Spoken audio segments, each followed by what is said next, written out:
Right, recording. Oh, hi everyone, again.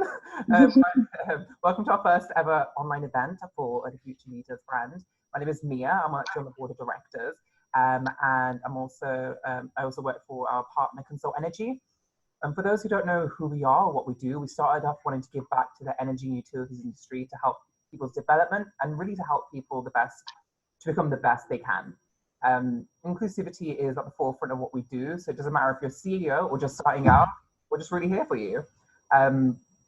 Just to run through some housekeeping rules, I'm going to put everyone on mute so we can hear our speakers, Lizzie and Sarah, who are going to be speaking about remote working and the mentoring and mentee program.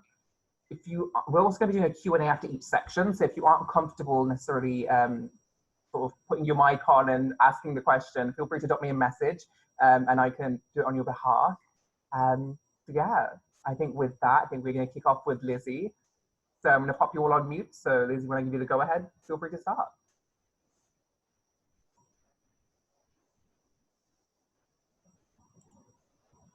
Thank you, Mia. So hi everyone, I'm Lizzie. I am the Managing Director for Social Energy and also one of the founding board members of the Future Leaders Mentoring Network. So I'm going to take the opportunity today to talk to you about being both a mentee and a mentor.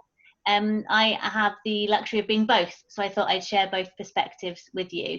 I'm going to start with being a mentee actually, because I've been lucky enough to have been mentored throughout my whole career. So from when I left university and my first job at British Energy through Severn Trent and all the way through to being a managing director.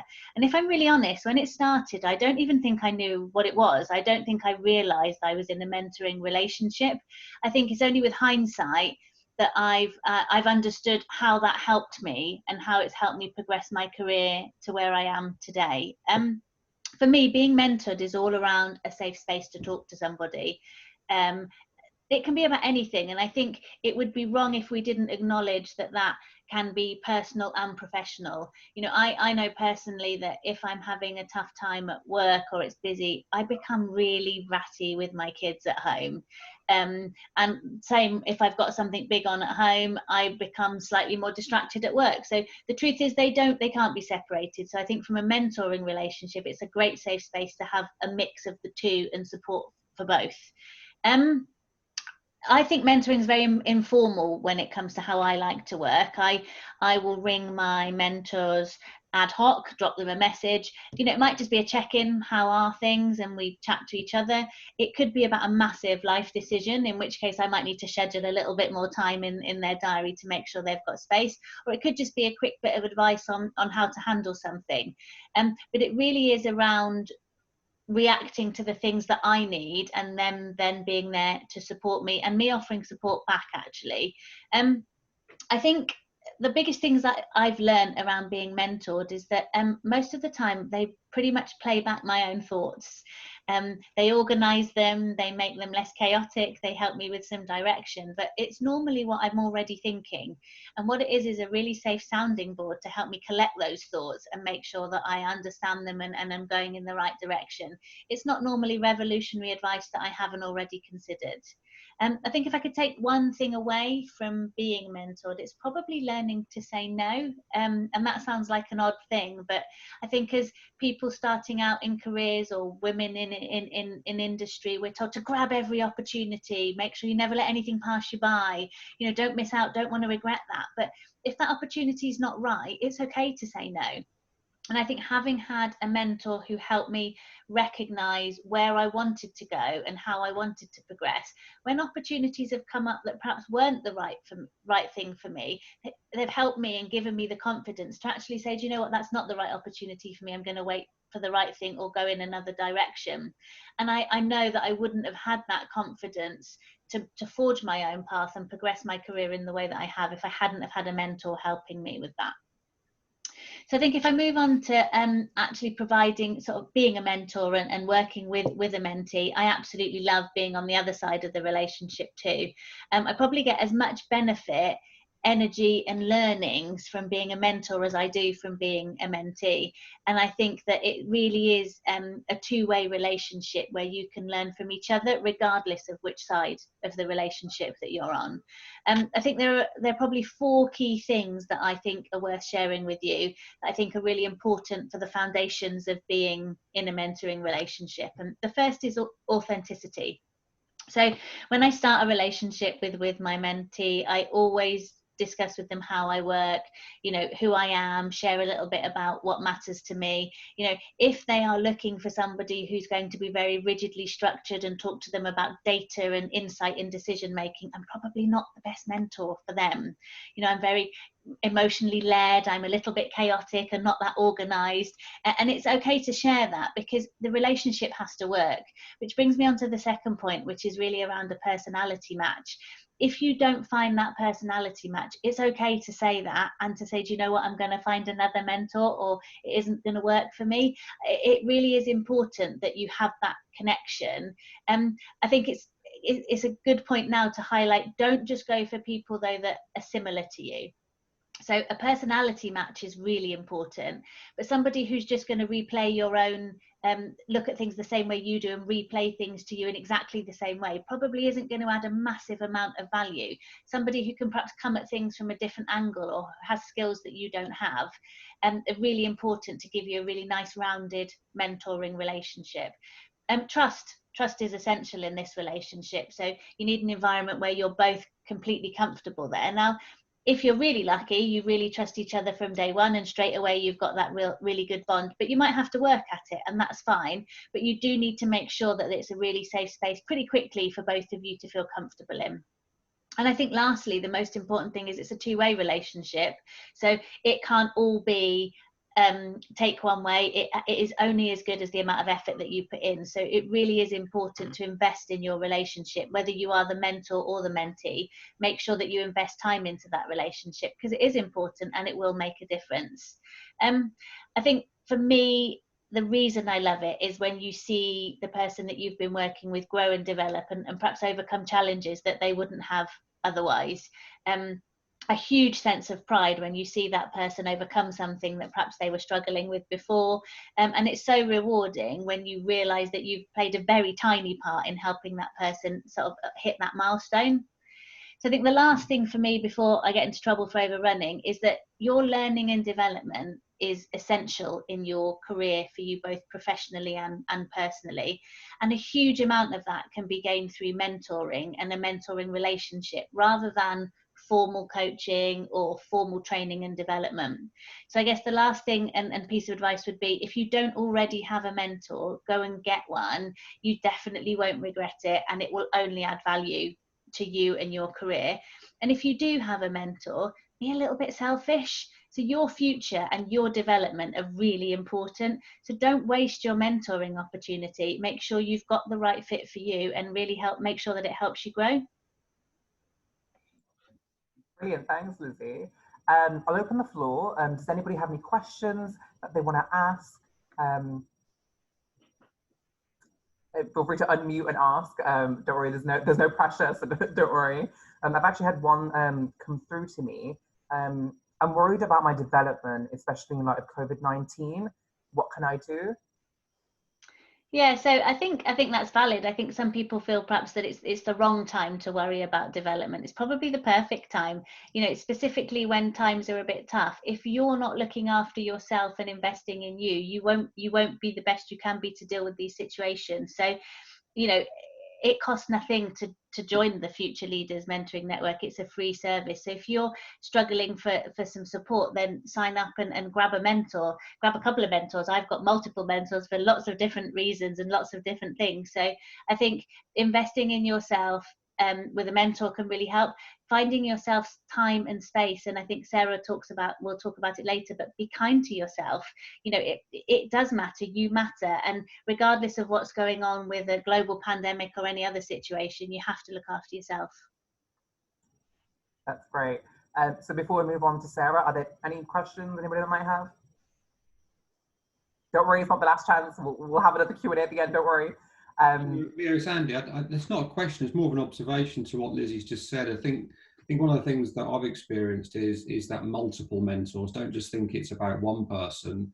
It's about having multiple people to bounce and sense check things off. And that, going back to that personality piece, that could be, you want somebody to challenge your thinking. You want somebody to be challenging to where you are. And I think you can get different things from different people. So certainly in my experience, you might have multiple, call them what you wish, mentors, colleagues, friends, just to bounce those things off that give you steer and direction on different aspects of what you're looking for. So don't feel that you have to have one. It could be multiple. I think it's a really important point. Yeah, Andy, I couldn't agree more, actually. I think there's some of my mentors who I'd go to for sort of more commercial business advice, some perhaps for when I need a bit of a warm hug, some for when I need a bit of a kick to wake me up and get me going. And I think that it really does play to have a couple. And I think we talked on an earlier session about, you're not cheating on anybody. Playing the field is good when it comes to mentoring, and having more people help you, give you advice and support you in your career can only be beneficial. Definitely. And one thing that's come through is how does someone join the mentoring program, especially with future leaders? Just reach out. Anybody on the board is always more than welcome to take any questions. We're always free to fit in a call. So anybody here that is actually not a mentor or a mentee at the moment, we have all the email addresses sort of from when you applied to purchase one of the tickets. So we can just get in touch that way, or just message me on LinkedIn, or sort of we'll reach out directly as well. But we'll do that in sort of a bit later, I guess. So I guess if there's no more questions, moving on to Sarah, who will be discussing everything from working from home and also having difficult conversations. So over to you, Sarah. Thanks, Mia. So yeah, I'm Sarah Morgan. I'm founder and coach at Lukiat Coaching.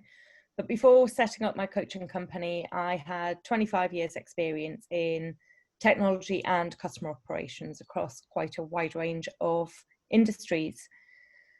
So today I'm going to talk to you about difficult conversations and how to ensure that you're maintaining a healthy working environment, especially while we're home working full time at the moment.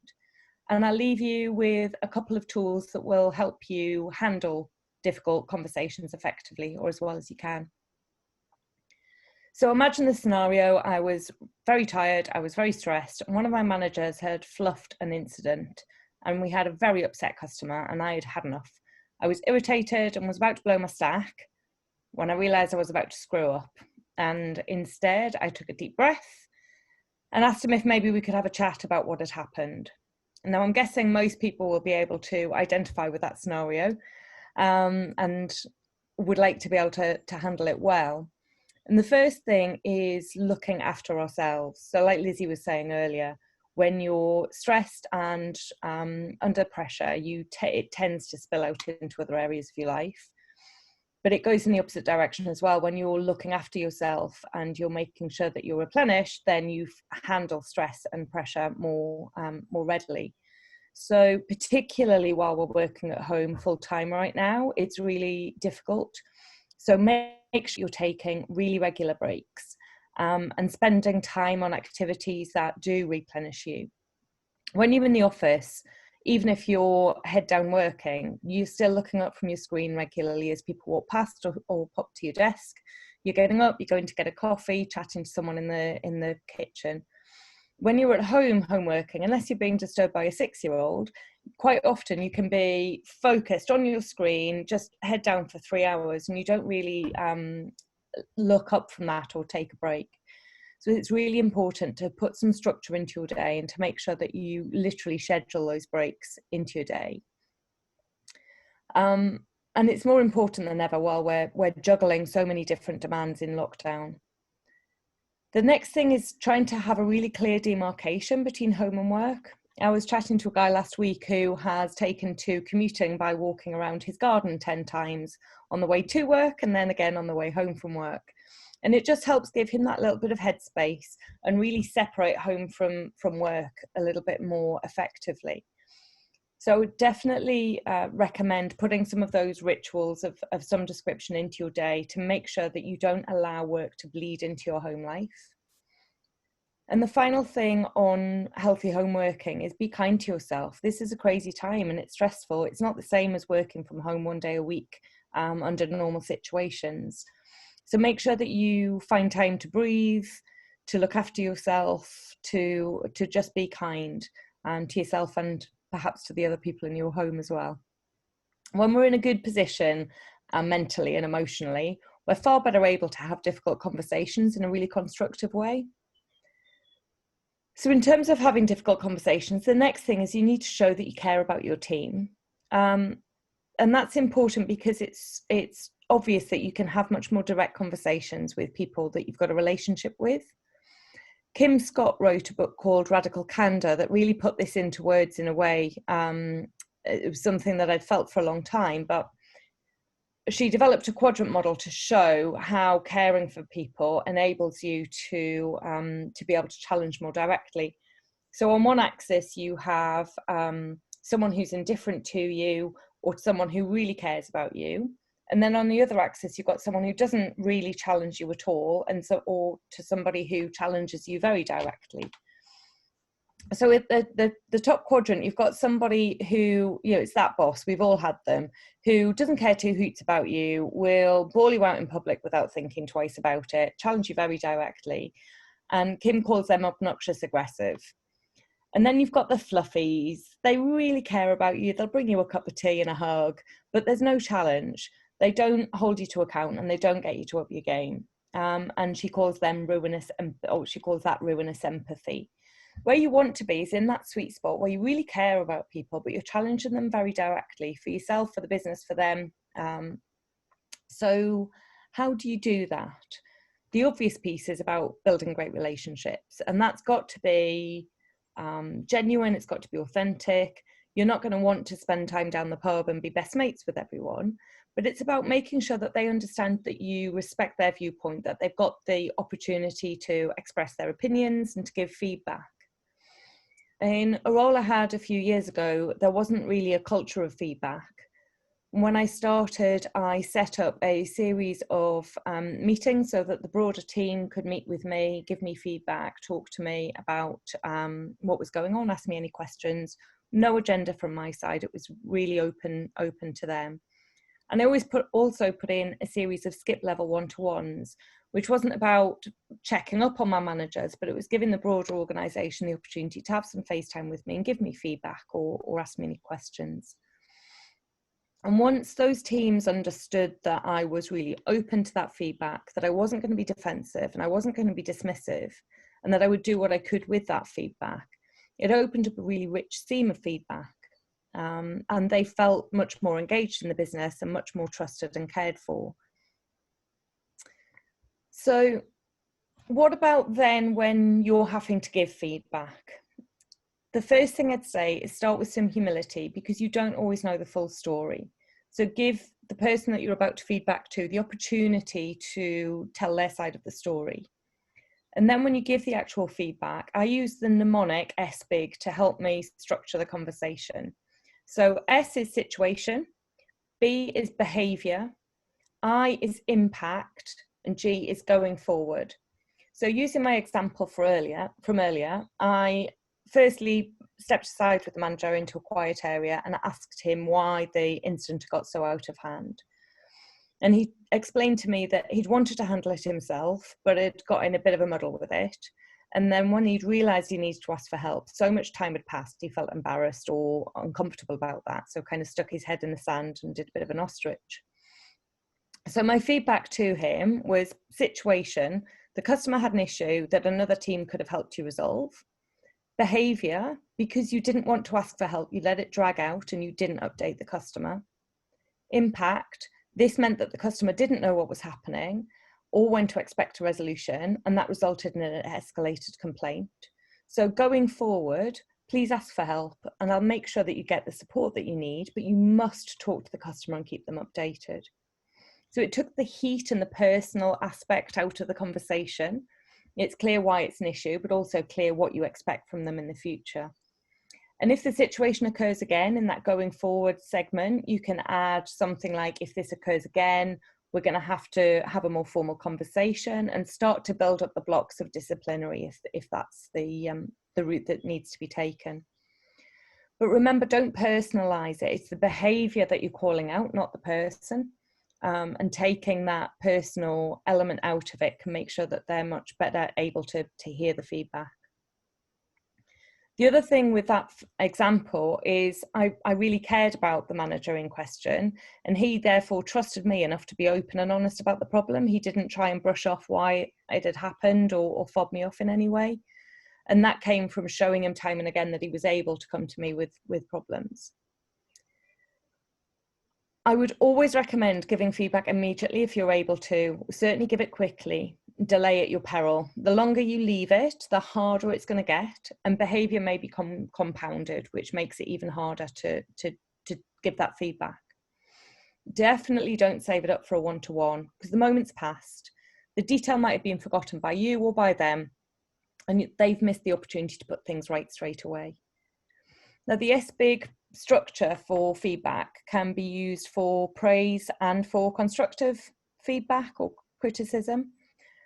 Whenever you can, praise in public, but never ever give the constructive feedback or constructive criticism in public. Always, always do that in private.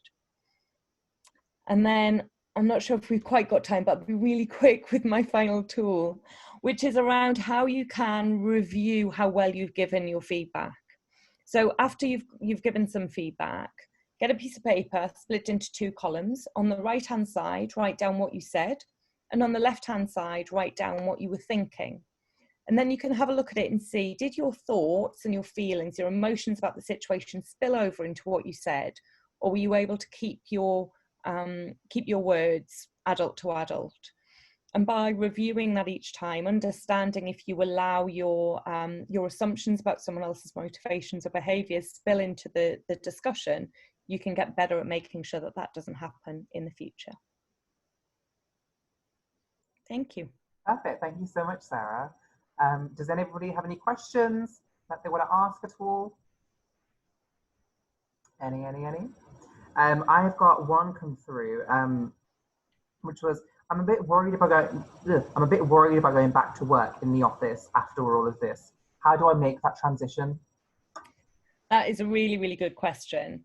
I think the first thing is, what is it that's causing the anxiety, and making sure that you've got some clarity around why you're uncomfortable. Is it about your logistics? Is it about reconnecting with your team? Is it around your feelings of safety? Is it all of those or something else? The next thing I would say is absolutely have a conversation with your manager, understand what the company's reboarding plans might be and how they're going to enable people to transition back into quite a different working life. As Lizzie said, I think earlier on this, I've lost count of which session's which now, that normal isn't going to be the same as it was, and it's understanding how the business is going to help you with that transition. I would strongly suggest, if you're not already having regular coffees and catch-ups with your colleagues, with the people that you work closely with, your friends and colleagues in the office, that you start to do that, so that you're making sure that those connections and collaboration's really strong, and that you've got a buddy, that you've got somebody that you can go for a coffee with if you're feeling overwhelmed when you're back in the office. Any change is disruptive, and we all go through a cycle of grief when we go through a change. So in the same way as coming to the realization that we were going to have to be in lockdown for a long period of time was really distressing people, there will be a change curve going back into a normal working life as well. I think it's really important that we look out for that and recognize that it's going to be stressful in a different way as well. So yeah, reach out to your boss, reach out to your colleagues and connections, and as ever, be kind. Yeah, I think, Mia, for that, and we touched on it on an earlier session, but lots of businesses and people are using a very similar model at the minute, which is, you know, around this situation, you've got stage 1, which is survive, you know, which is we've lost control, everything's different, we don't really know what's going on, you know, we've suddenly got either full isolation because we live on our own and we can't see anybody, or we're locked in a house with people that we usually see some of the time but not 24 hours a day. So I think getting used to that, and the panic over I've lost control. You know, I'm definitely somebody who likes a degree of control, so how do you get that? So you're in that survival mode. You then move forward into the sort of revive mode, which is getting more used to the situation, finding positives in a situation that perhaps you thought weren't before. You know, enjoying that. You know, for me, that's enjoying the fact I get to see my children a lot more than I would normally, even if sometimes I can't explain the right answer to the maths question. That's okay. I'm getting to spend time with them and help shape them in a way I wouldn't normally. Getting used to finding a new sort of balance. And then you've got a revive phase, which is, what is the new norm? How do we progress and push forward as we move out of this? And yes, that works for a business model in terms of cut costs because we're surviving, change to a digital marketing strategy because we're remote, and then thrive is a push on out with the big push on sales and growth as we come out of this. But the same applies to an individual, and relating that to your personal situation. So you can recognize it's okay to be in survival mode, but let's move through that process and look at new ways of operating and new ways of getting through this. I thought you made some really good points, Sarah, about dealing with those difficult conversations. I just wondered if you'd had any thoughts. Obviously, dealing with tricky conversations remotely presents another dimension. I just thought if you had any thoughts around that. So I think a lot of the same things hold. You need to over-index on the empathy because it's harder when you're not face-to-face with somebody, and making sure that somebody feels connected, making sure that you're doing it at a time and in a place that they're good. So not when they've just had an argument with their 8-year-old because they weren't able to explain the maths homework maybe. So, yeah, I think it's just being a little bit more empathic about the situation for the person that you're talking to, but not using that as an excuse to put it off, making sure that you do bite the bullet and get on with the feedback. And if you do it with heart, then it's going to be appreciated in most cases anyway. Yeah, I think for me as well, using, like, we're on video now, you know, sometimes it's easy to hide behind technology and turn the video camera off. You know, there's nothing worse than looking at your own face for 8 hours a day. But actually it matters for that interaction to be able to see the person, you know, make sure you've got good connectivity and you're in a quiet place so that you can actually have that eye contact and engagement. It's not the same, but it's the best we can do at the minute. So I think using technology to the best of your ability in that situation can help too. Absolutely. Good point. Thanks. That's great. If there's no more questions, anyone? I think we'll end there. First of all, thank you all so much for attending. It's been brilliant. It's been a lot of fun today. We have your email addresses from when you sort of booked on to this particular slot. So we'll probably get in touch in regards to some feedback, if you have any, etc. Don't worry, it'll all be anonymous. I'll do it all through Seb and mentee, don't you worry. So yeah, we'll get in touch and hopefully we can all see you soon on another event like this. Thank you so much for attending. Thank you. Take care, everyone. Thanks, everyone. Bye.